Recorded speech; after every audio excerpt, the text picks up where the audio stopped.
IAS ಅಧಿಕಾರಿ ಸಸಿಕಾಂತ್ ಸೆಂಥಿಲ್ ಅವರು ಪಾಕಿಸ್ತಾನಕ್ಕೆ ಹೋಗಲಿ ಎಂದು ವಿವಾದಾತ್ಮಕ ಹೇಳಿಕೆ ನೀಡಿದ್ದ ಸಂಸದ ಅನಂತ್ ಕುಮಾರ್ ಹೆಗ್ಡೆ ಪರ ಮಂಗಳೂರು ಉತ್ತರ ಶಾಸಕ ಭರತ್ ಶೆಟ್ಟಿ ಬ್ಯಾಟಿಂಗ್ ನಡೆಸಿದ್ದಾರೆ. ಈ ಕುರಿತು ಮಂಗಳೂರಿನಲ್ಲಿ ನಮ್ಮ ಗುಡ್ಲಾ 24x7 ಜೊತೆ ಮಾತನಾಡಿದಂತಹ ಶಾಸಕ ಭರತ್ ಶೆಟ್ಟಿ, ಸಸಿಕಾಂತ್ ಸೆಂಥಿಲ್ ಅವರು ಕೇಂದ್ರ ಸರ್ಕಾರ ಜಾರಿಗೆ ತಂದ ಕಾನೂನುಗಳನ್ನು ವಿರೋಧಿಸಿರೋದರ ಹಿಂದೆ ಯಾವುದಾದರೂ ಪ್ರಚೋದನೆ ಇರಬಹುದು.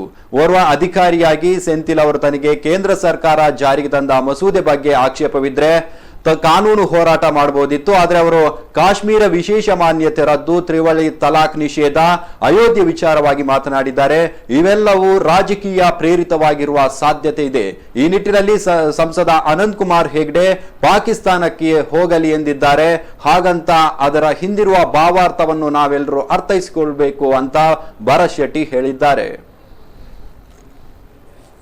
ದಕ್ಷಿಣ ಕನ್ನಡ ಜಿಲ್ಲೆಯ ಮಾಜಿ ಜಿಲ್ಲಾಧಿಕಾರಿ ಆದಂಥ ಸೆಂಥಿಲ್ ಅವರ ರಾಜೀನಾಮೆ ಕುರಿತು ಅನಂತ್ ಕುಮಾರ್ ಹೆಗ್ಡೆ ಶ್ರೀ MP ಅವರಾದಂಥ ಉತ್ತರ ಕನ್ನಡದ MP ಅವರು ಹಿರಿಯರು ನಾಯಕರಾದಂಥ ಅನಂತ್ ಕುಮಾರ್ ಹೆಗ್ಡೆ ಏನು ಸ್ಟೇಟ್ಮೆಂಟನ್ನು ಕೊಟ್ಟಿದ್ದಾರೆ, ಅದರ ಹಿಂದಿರುವ ಭಾವಾರ್ಥವನ್ನು ನಾವು ಅರ್ಥ ಮಾಡ್ಕೊಳ್ಬೇಕಾಗಿದೆ.